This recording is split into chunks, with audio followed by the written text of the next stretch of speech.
now my pride and pleasure to introduce the Police Commissioner of the City of New York, the Honorable William J. Bratton.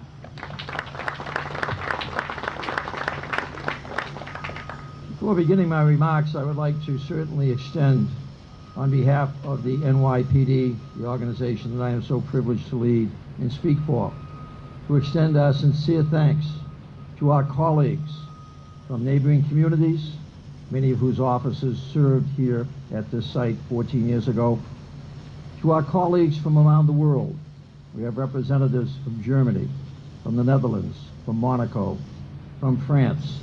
A special thank you to our colleagues from France who, hundreds of years ago, were so invaluable in assisting us to begin our country. And here we are hundreds of years later, still fighting for the freedom that we fought so many years ago. To our colleagues from the North, from Canada, Toronto, Canada, here every year with us, we thank you for your attendance. To our colleagues from the federal law enforcement agencies, certainly among whom the FBI lost one of theirs on that very fateful day. To all of you who are here, the public, law enforcement, retired, survivors, we welcome you and we thank you for participating in fulfilling the promise of never forgetting. We all know why we are here. We can never forget why we are here in the shadow of that building just a few yards away.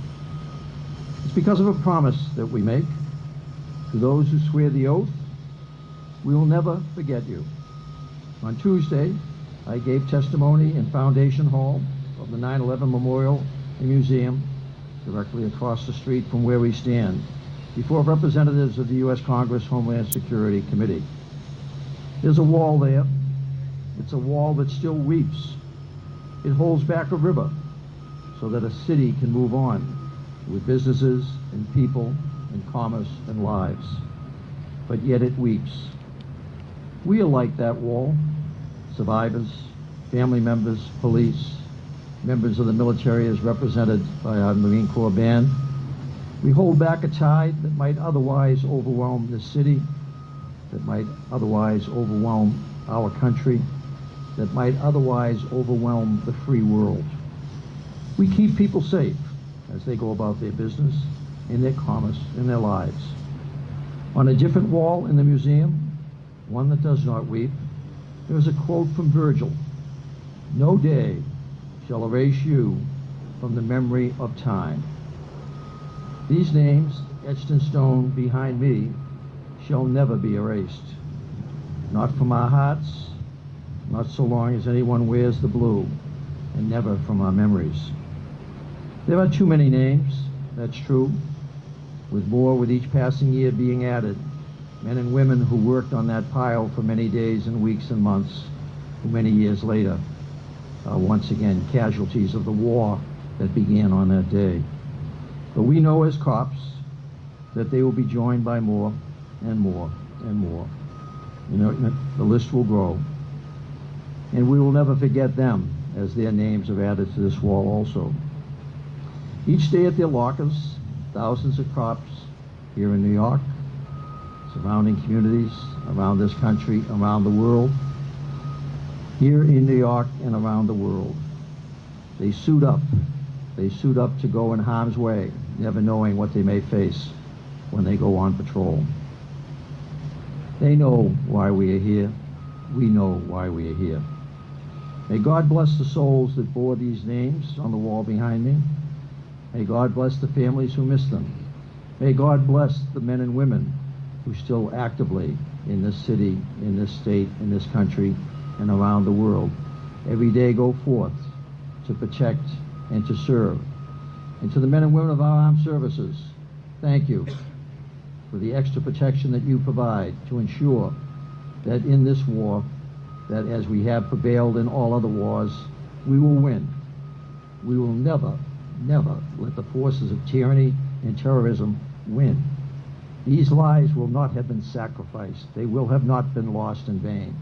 They will have been lost in a worthy cause, a cause that we will be engaged in for years and generations to come.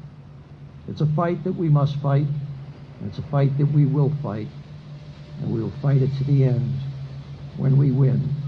And that is our commitment to those who we honor today. thank you all for being here today.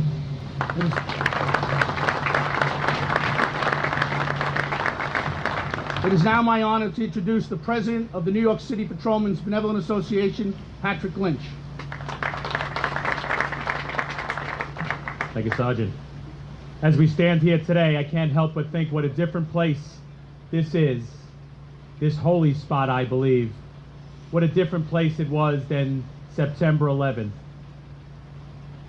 It's a day that was covered with rubble as we sit in this very spot.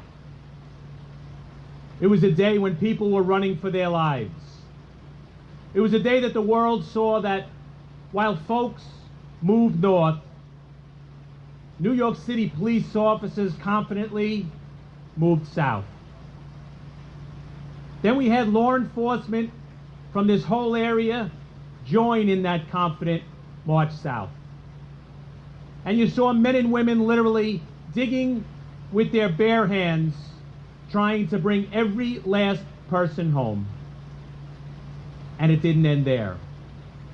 When we thought we couldn't bring another life back, we wanted to make a family member whole, and we continued to dig. Well, this is a very different place today. What was once the pit, the pile, then it became the pit. Now it's a mecca for the city and for business.